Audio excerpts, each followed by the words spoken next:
नया news channel लाने से पहले हमने आपसे पूछा था सवाल, आप उसमें क्या देखना चाहते हैं। आपने कहा सटीक और निष्पक्ष खबरें, सत्ता से सीधे सवाल। तो देखिए तक 360, गली से ग्लोब तक। अच्छी चीज है। इलेक्शन खत्म होने के बाद भी अगर इतनी तेजी से तैयारी चल रही है तो ये तो अच्छी बात है स्टेट के लिए। अमूमन ऐसा देखा जाता है कि जब इलेक्शन रहता है तो ही लोग तत्पर रहते हैं। अगर समृद्धि यात्रा निकाल रहे हैं तो और अच्छी बात है, वहाँ पे लोगों को रूबरू होंगे, जो समस्याएं हैं उससे डायरेक्ट अवगत होंगे। और बाकी नीतीश कुमार तो बिहार को 20 सालों से चला ही रहे, तो एक एक अधिकारी एक एक क्षेत्र को भली भूति पता है। यहाँ पर मुख्यमंत्री लगातार कोशिश कर रहे हैं बिहार को आगे बढ़ाने को लेकर, इसी मकसद के तहत कल से समृद्धि यात्रा पर निकल रहे हैं। क्या आप कहिए? अच्छी चीज है। इलेक्शन खत्म होने के बाद भी अगर इतनी तेजी से तैयारी चल रही है तो ये तो अच्छी बात है स्टेट के लिए। अमूमन ऐसा देखा जाता है कि जब इलेक्शन रहता है तो ही लोग तत्पर रहते हैं, बट इलेक्शन अभी सारा ही खत्म हो गया। अभी 3-4 साल तक कोई इलेक्शन नहीं है, तो अगर समृद्धि यात्रा निकाल रहे हैं तो और अच्छी बात है, वहाँ पे लोगों को रूबरू होंगे, जो समस्याएं हैं उससे डायरेक्ट अवगत होंगे। और बाकी नीतीश कुमार तो बिहार को 20 सालों से चला ही रहे, तो एक एक अधिकारी एक एक क्षेत्र को भली भूति पता है। यहाँ पर थोड़ा सा बिहार के साथ प्रॉब्लम क्या होता है, जो कोई भी मुख्यमंत्री रहेगा, या नीतीश कुमार हो या आगे वाले 10 साल 50 साल बाद जो भी है,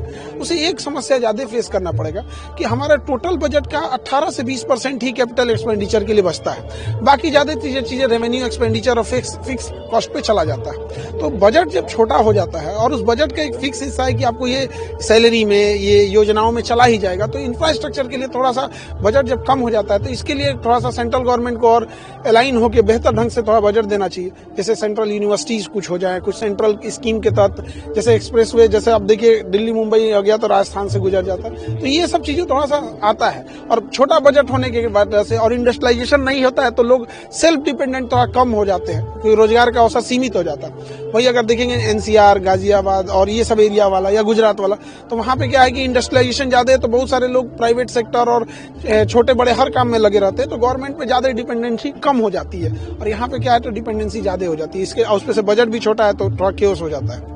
मतलब कि इन खामियों को जो है खास तौर पर थोड़ा सेंट्रल, नेशनलाइजेशन, थोड़ा सेंट्रल को ये सोचना चाहिए, नीति आयोग को भी सोचना चाहिए यहाँ पे। और दूसरा क्या है, नेचुरल कैलेमिटीज हम लोग के पास ज्यादा है। आधा एरिया बिहार में बाढ़ में डूब गया, तो उसका सेंट्रल एक योजना बना के नेपाल साइड से इनिशिएट करके नेपाल में बांध बना के इस एरिया में ज्यादा बेटर हो, क्योंकि अब नेपाल से कम करने के लिए तो सेंट्रल के पास पावर है। एज ए स्टेट कोई आप इंटरनेशनल उसमें डिसीजन नहीं ले सकते। खरमास के बाद अच्छी चीजें भी होती हैं, मुहूर्त भी अच्छा हो जाता है। हाँ, रीति रिवाज में उस पर क्या कहिएगा? तो ये देखिए हमारे यहाँ तो परंपरा है कि हम लोग खरमास में, जो पहले से देश की परंपरा चलती आ रही है, खरमास के दिन को अच्छा नहीं मानते थे लोग शुभ काम के लिए।